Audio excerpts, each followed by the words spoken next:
Estamos de volta aqui com a sabatina Folha UOL, com o candidato do PT à Prefeitura, Fernando Haddad. E agora nós vamos ouvir algumas das perguntas que estão sendo feitas pela internet. Se você estiver acompanhando a gente pelo computador e quiser fazer perguntas, você pode fazê-las pela página do UOL Notícias no Facebook, nas salas de bate-papo do UOL e pelo Twitter usando a hashtag Sabatina Folha UOL.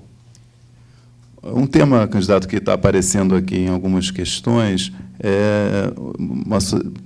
tentando transportar aqui para a questão municipal, um tema que foi federal, que foi o kit anti-homofobia proposto pelo Ministério. O Newton Renato Casa Curta pergunta se o senhor tem planos de fazer alguma coisa parecida em termos municipais. O Rodrigo Braga também faz uma associação, um tema semelhante, lembrando do livro Mamãe Como Eu Nasci, que o MEC editou, sobre educação sexual, se tem também planos de alguma coisa nesse sentido, o senhor pensa, em termos municipais, caso eleito prefeito, de trazer para a questão municipal. Bom, alô?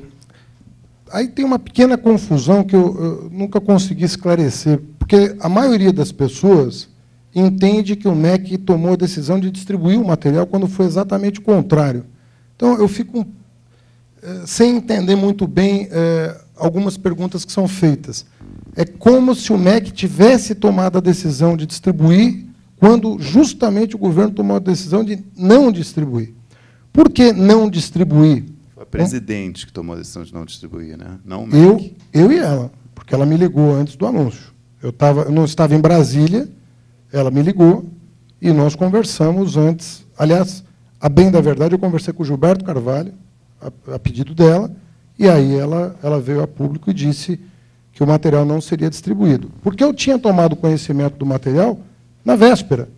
Foi um material produzido por uma ONG, tá? Uma ONG ligada à causa LGBT, com recursos de uma emenda parlamentar de comissão. Então, era uma emenda de comissão liberada para a produção de um material contra a violência por orientação sexual. E o material foi entregue e não foi aprovado. Por que ele não foi aprovado? Por que ele não foi distribuído? Porque ele não estava de acordo com os propósitos do programa. O propósito do programa era promover um combate à violência. E o material não estava adequado a isso. Então, o MEC continua com um programa de combate a toda e qualquer forma de discriminação contra o negro, contra a mulher, com preconceito religioso. Você sabe que muitas pessoas na escola sofrem preconceito religioso, às vezes é o evangélico que sofre, às vezes é a muçulmana, sobretudo, às vezes é aquele que tem a crença de uma religião de origem afro. Então, há muito preconceito religioso também, de orientação sexual, de cor de pele, de gênero, e o Ministério tem, como manda a Constituição, programas para educar as pessoas para a diferença, para a diversidade. Agora, quando o material é impróprio, inadequado, não se presta aquilo para o que ele foi encomendado, ele não é distribuído. Então, os critérios de qualidade do MEC passam por instâncias, por filtros, até a decisão final da distribuição. Né? Ou é uma universidade que avalia, ou é o Comitê de Publicações do Ministério da Educação. Ele não foi aprovado nem por universidades, nem pelo Comitê de Publicação. Agora, sempre que tiver um programa, como tem a Prefeitura de São Paulo, como tem o Governo de São Paulo, sempre que tiver um programa para melhorar a convivência entre pessoas diferentes, em proveito do respeito e da convivência pacífica, ele tem que ser levado à frente, mas criteriosamente. Nós não podemos correr o risco de piorar uma situação que já é grave, introduzindo elementos que podem causar mais confusão do que esclarecer o que está em jogo. Então, eu compartilho a decisão que eu e a presidenta Dilma tomamos, a decisão correta, sem prejuízo da causa, que é absolutamente justa, de combater o preconceito de qualquer tipo, nas escolas e fora dela. O senhor tem falado muito do seu programa de governo. Uma das principais propostas tem um nome até pomposo, Arco do Futuro. Esse arco propõe adensar algumas regiões ali próximas a rios e está sofrendo críticas de urbanistas também pelo fato de dele prever ali novas avenidas em lugares que ainda são de preservação, enfim. Eu queria saber, Novas o senhor estudou? Onde? Não, as ligações seriam feitas numa região ainda que ainda Não prevê, não. Não? Mas isso até para esclarecer, uma espécie de uma letra U, um arco, que eu estou chamando de Arco do Triunfo o tempo todo, mas é Arco do Futuro, que é naquela região onde tem, digamos, a Avenida CUPC, Marginais e Jacupês. Tietê, e vai até... Jacupês. E ali é justamente o cinturão onde tem a Mata Atlântica, onde resta onde fica o que há de Mata O Atlântica. senhor vai adensar a cidade nessas regiões de rios? Que é a região que passa pelo Rodoanel. Isso é uma grande mas bobagem. é onde nós temos o resto de... É onde ficou o resto de... Mas não tem nada a ver com Mata Mas Atlântica. explica um Não, pouquinho, mas porque esse isso a gente adensamento- acaba esquecendo do centro, Mas eu tô dizendo e é que- a região que vai para o subúrbio, é aquela região que passa Interlagos, passa pelo Imagina, e passa por Itaquera, e vai dar em Itaquera. Tanto a CUPC quanto a Jacupêssego são avenidas consolidadas da cidade. Tudo bem, mas a gente quer expandir para lá, estamos expandindo para fora. Não é é isso. Não é questão de expandir. Explica um pouco, então, melhor, Vou explicar Abel. um pouquinho. É um equívoco isso aí. Desculpa, mas gente que não entende de São Paulo. Eu reuni os melhores urbanistas da cidade para propor uma mudança de paradigma. Nós estamos com o paradigma do Prestes Maia dos anos 30 do século passado até hoje, que é uma visão radial para o centro. Tá. Todas as radiais levam para o centro, a cidade entrou em colapso. Nós precisamos criar na cidade uma força centrífuga, que foge do centro, que se afasta do centro para a cidade respirar. Então, a proposta é nós usarmos avenidas que têm potencial construtivo subutilizado e que estão consolidadas. Veja que a CUPC tem não só 4 faixas de ida e volta, como ela tem um corredor de ônibus intermunicipal, que liga Diadema até a Marginal Pinheiros. A Jacupêssego, ela vai da Ayrton Senna e chega até Mauá. Inclusive, uma avenida que foi estendida e que serve hoje de Rodoanel temporariamente, porque o Rodoanel Leste não foi entregue ainda pelo governo do Estado, e que receberá também um corredor de ônibus intermunicipal. A própria Marginal Tietê tem que deixar de ser o esgoto de São Paulo, os fundos da cidade.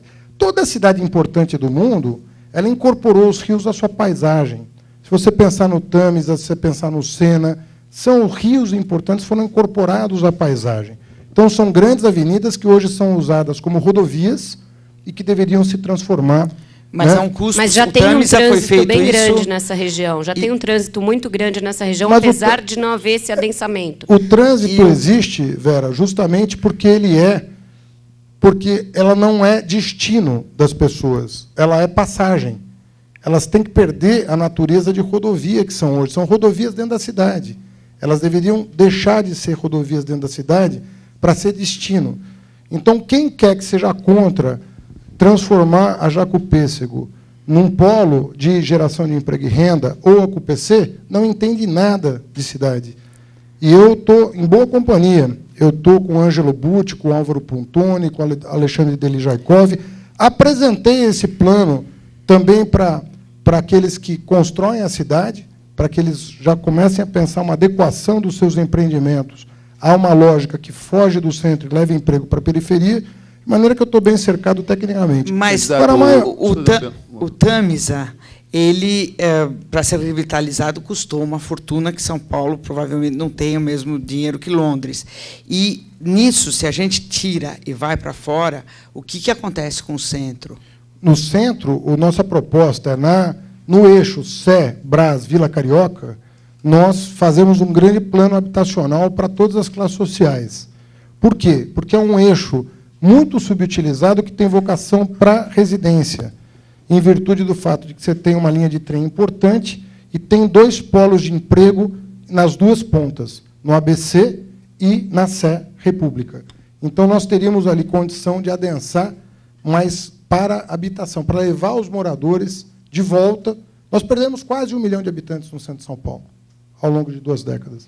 Então, nós temos que voltar a habitar o centro de São Paulo, até para desonerar a infraestrutura urbana, que hoje é muito sobrecarregada, com viagens longas. Então, a maneira de encurtar as viagens em São Paulo é levar moradia para o centro e levar emprego para a periferia. Em relação a isso que o senhor fala sobre a diferença em adensar o centro ou adensar a região do Arco do Futuro, um internauta aqui do Twitter pergunta por que o Arco do Futuro seria melhor do que o modelo policêntrico que prevalece em Londres, por exemplo? O Arco do Futuro é uma visão policêntrica, porque ele transforma todas as radiais em travessas desse arco. Pense numa avenida de São Paulo, Washington Luiz. Ela pode ser vista como uma radial para o centro ou como uma travessa da CUPC. A mesma coisa vale para Santo Amaro, a mesma coisa vale para Águas Espraiadas, vale para Bandeirantes, vale para Rebouças, vale para Cidade Jardim, vale para Marechal Tito, vale para São Miguel. Todas elas têm essa característica, justamente de se transformarem em travessas do arco. E, por isso, você consegue descentralizar o desenvolvimento sem a concentração que tem hoje. 60% do emprego de São Paulo está em 5 ou 6 subprefeituras. Nós temos 31 subprefeituras. A viagem média do paulistano aumenta a cada ano. Era de 5 quilômetros, passou para 10, nós já estamos chegando em 15 quilômetros, pessoas terem que viajar 15 quilômetros para chegar ao posto de trabalho. Isso é que está inviabilizando São Paulo.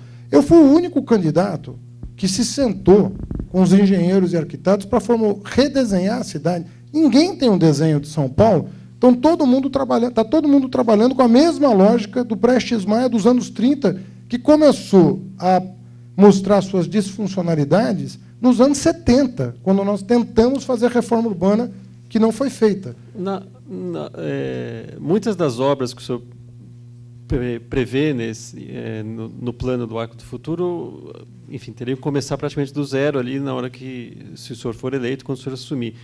E muitas delas são projetos demorados, você vai levar meses, anos ali para desenvolver um projeto decente, desapropriações e outras dificuldades que certamente vão surgir no caminho, porque é assim com um projeto desse tamanho. O senhor acha mesmo que é viável essa quantidade de obras viárias que o senhor está exibindo na propaganda em 4 anos de mandato, ou 8 que sejam? É muita coisa, certo? Como é que o senhor garante minimamente que essas obras, que alguém tenha que continuar? Sabe o que me incomoda, Bárbara? Eu penso que nós ainda estamos com baixa pretensão. O Brasil deixou de ter baixa pretensão. Se 10 anos atrás alguém dissesse que o Brasil teria 350 bilhões de dólares de reservas cambiais, alguém diria, você ficou louco. O Brasil está no FMI, você está dizendo que nós vamos ter 350 bilhões em caixa de dólares, nós não conseguimos nem pagar o que a gente deve para o Clube de Paris e para o FMI. O Brasil sabe o que é, candidato? Só uma resposta. Mas vamos falar. São Paulo não pode ter baixa pretensão. Nós somos a principal metrópole do país, da América Latina. Imagina se a China olhasse para Xangai do mesmo jeito que alguns de nós olham para São Paulo. Nós não podemos olhar para São Paulo mais do mesmo jeito. Ou se investe forte aqui, Estado, União e município, e nós desenvolvemos um projeto de longo prazo. É óbvio que nem todas as obras serão entregues em 4 anos. Eu sou o primeiro a dizer. Mas a maioria daquelas obras já foi pensada e não saiu do papel. O Apoio Norte, por exemplo, que é aquela paralela à Marginal Tietê, ao norte, né, que é o Apoio Norte, que vai permitir que o trânsito da Zona Norte melhore muito, inclusive por transporte coletivo, ele está previsto desde os anos 60. Agora, por que ele não saiu do papel? Porque ninguém conseguia enxergar a prioridade que devia ter, por falta de uma visão global da cidade. Então, nós estamos sendo acusados de apresentar um novo desenho para São Paulo funcional. Quer dizer, é exatamente isso que deveria ser cobrado dos outros candidatos. Mas sabe o que é, candidato? É que os outros candidatos não apresentam que cidade... O paulistano é traumatizado. Por exemplo, quando a gente vê aquela sua propaganda na televisão, que surgem, brotam aqueles prédios todos, a gente pensa no Pita. E aí a gente fica com medo, é isso, sabe como é que é, candidato? A gente tem um certo medo, a gente está vacinado. Por conta de propostas, de certa maneira, pirotécnicas que foram feitas exatamente no passado, com nomes pomposos como Fura-Fila, Singapura, Paz. Eu apresentei para os maiores especialistas da cidade eu tive aqui com todos os sindicatos da construção civil, e está no meu portal. Quem quiser pode assistir. No meu portal está a apresentação que eu fiz para o presidente do Secov, do Sinduscom, da APOP, do Sinaenco. Os maiores líderes da construção civil estavam me assistindo quando eu apresentei. Veja os depoimentos que foram colhidos depois da minha apresentação, que estão disponíveis no meu site, no meu portal. Quer dizer, eu não estou falando com amadores, estou falando com gente que entende da cidade. São Paulo não é para amador. Nós não queremos dar um salto no escuro. Nós queremos pé no chão, mas nós precisamos ter uma visão de futuro. A cidade não tem visão de futuro desde o século passado, do início. Quem, a seu ver, está dando o salto no escuro entre os candidatos? Olha, quem representaria esse salto no escuro? Eu acho que o seguinte, o Serra está propondo a continuidade da atual gestão. Eu acho isso um contrassenso. Ele sabe que a população recusa a continuidade da gestão Kassab, quer algo novo. E ele insiste em manter as diretrizes da atual gestão. Está errado. Eu entendo, com todo o respeito, eu vejo o esboço de um plano de governo do Russomano e não percebo ali um horizonte de futuro. Não vejo ali uma cidade que vai melhorar a qualidade de vida daqui 10, 15, 20 anos. Não entendo assim. Qual é o plano de governo dele? Por isso que eu citei de esboço, porque são linhas gerais, propostas setoriais, e não há uma visão de conjunto. Qual é a cidade? Um prefeito de São Paulo tem que saber, pelo menos, dizer como ele imagina a cidade daqui 10, 20 anos. Ele tem que ter essa visão de futuro. Senão, ele não pode governar uma metrópole dessa. Se ele não conseguir enxergar um horizonte para essa metrópole, que é complexa, que exige muito estudo. Você está dizendo que o Russomano não tem essa visão? Eu estou dizendo que o esboço de plano que ele apresentou não me revela uma cidade com mais qualidade de vida. E eu insisto em dizer, com todo o respeito que eu tenho aos meus adversários, mas eu não consigo extrair daquele questão documento. Específica, candidato Bruno Santos enviou pelo Facebook. São Paulo ainda enterra lixo em ultrapassados aterros sanitários, ou, segundo ele, lixões maquiados. Qual é a proposta do senhor em relação a lixo? Olha, eu não desprezo a solução do aterro sanitário quando é bem feito. Não desprezo, porque eu acho que incinerar lixo é caro, prejudica, às vezes, mais o meio ambiente, e eu entendo que a solução da incineração ela é própria de países que não têm terra, que não é o caso do Brasil. Então, é uma solução de baixo custo, e, se for bem feita, ela é um caminho. Quando eu digo bem feito, o que eu quero dizer? Nós temos que separar o lixo orgânico do lixo, o material orgânico, para ser mais correto, né, com o material orgânico do material reciclável. Nós temos que fazer essa separação. Há tecnologia disponível para isso, e há gente disposta a colaborar com isso.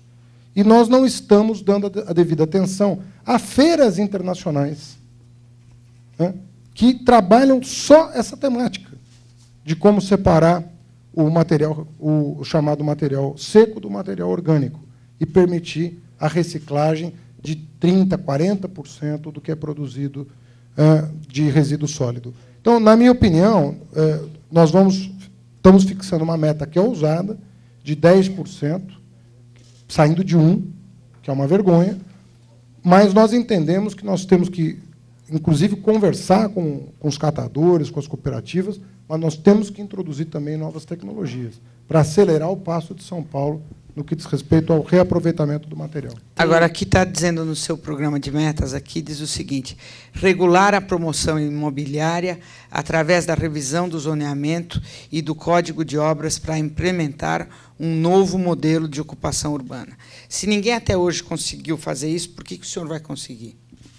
Porque a cidade não aguenta mais o modelo de remendo atual. Nós estamos remendando essa cidade. O prefeito, cada hora, lança uma operação urbana, nenhuma das que ele lançou saiu do papel, porque é um remendo atrás do outro. Então, é a nova luz. Aí a reação dos moradores e comerciantes é tremenda. Ninguém se interessa pelo edital, e assim por diante. Então, nós temos que compreender o seguinte: tem bairros que não suportam mais verticalização. Não adianta nós continuarmos concentrando no Itaim Bibi, na Vila Madalena. Não adianta mais imaginar... Porque o que faz o empresário, Bárbara? Ele quer minimizar risco. Como é que ele minimiza risco? Investindo onde todo mundo investe. Aí ele vende o empreendimento. É isso que está acontecendo. Sem considerar o que os economistas chamam de externalidades, que é o que se produz para os outros. Então, o empresário embolsa o lucro e a população fica com o trânsito.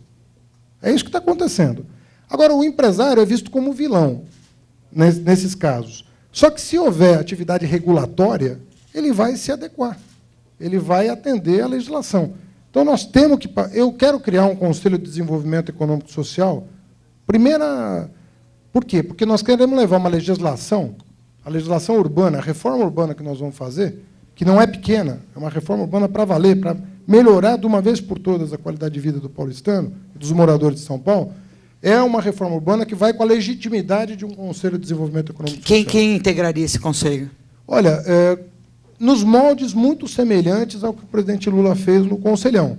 Ou seja, líderes empresariais, líderes sindicais, líderes comunitários, academia, os cientistas. Nós temos muita inteligência instalada em São Paulo, que nem sempre é utilizada para o bem da própria cidade. Pessoas que querem colaborar. Eu consegui mobilizar mais de 500 especialistas. Aonde? Quando foi feita? Como foi feita essas reuniões? Que aqui no seu programa de metas diz que foram mais de 1.000. 1.000 pessoas. 1.000 pessoas. Onde o senhor reuniu? Nós reunimos publicamente, está tudo filmado, inclusive. Todos os debates foram filmados, catalogados, documentados. Então, no seu site? No sindicato dos engenheiros. Ali do lado da Câmara Municipal, aberto. A imprensa acompanhou todos os debates, inclusive na periferia. Nós fomos a todos os bairros conversar com as lideranças e, no sindicato dos engenheiros, nós chamávamos os acadêmicos, os cientistas, os interessados na cidade. Candidato, uma das principais propostas aí do seu programa de governo é o bilhete único mensal. Está sendo, inclusive, muito batida na televisão e também está sendo alvo de críticas dos seus adversários. Uma dessas críticas é pelo fato dele não integrar metrô e trem, como hoje o bilhete único faz. Por que não?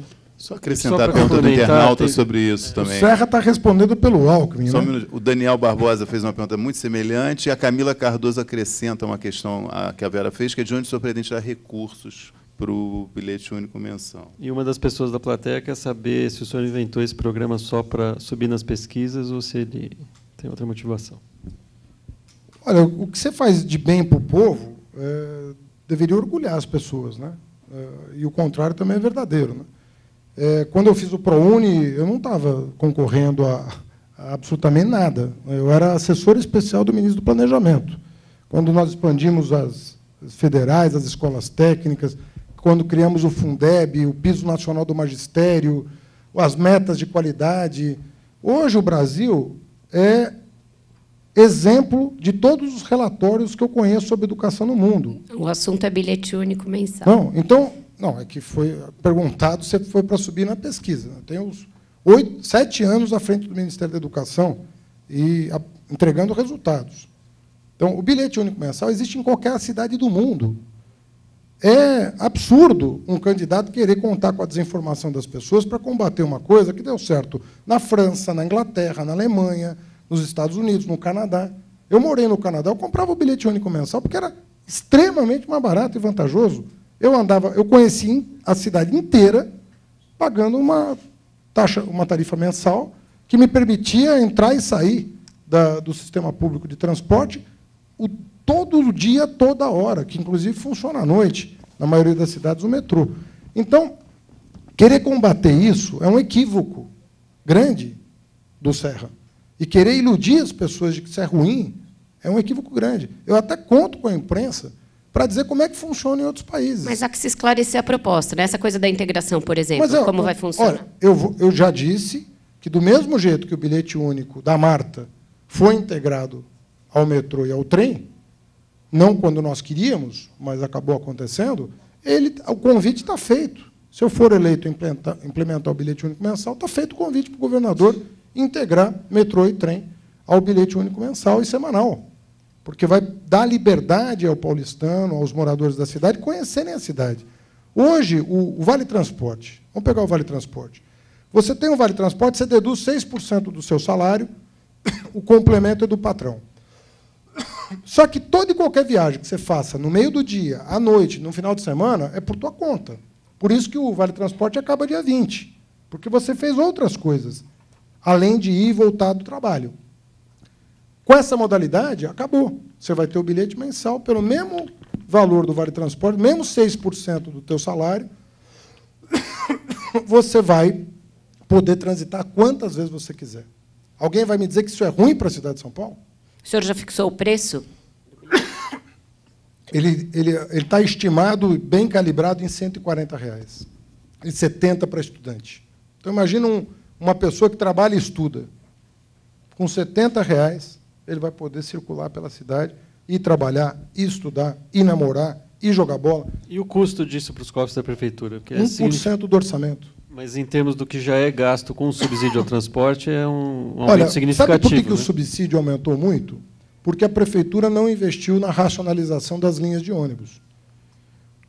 A velocidade média de um ônibus na cidade de São Paulo está caindo sistematicamente, ano após ano, porque a prefeitura não age para melhorar a qualidade do transporte público, que vem se degradando. Pega a aprovação do transporte público quando nós deixamos a prefeitura e hoje. Compare.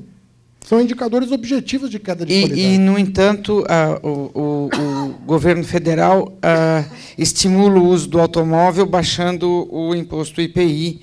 E o senhor, aqui no seu programa de metas, está dizendo que quer fazer uma cidade mais verde, uma cidade que usa a bicicleta.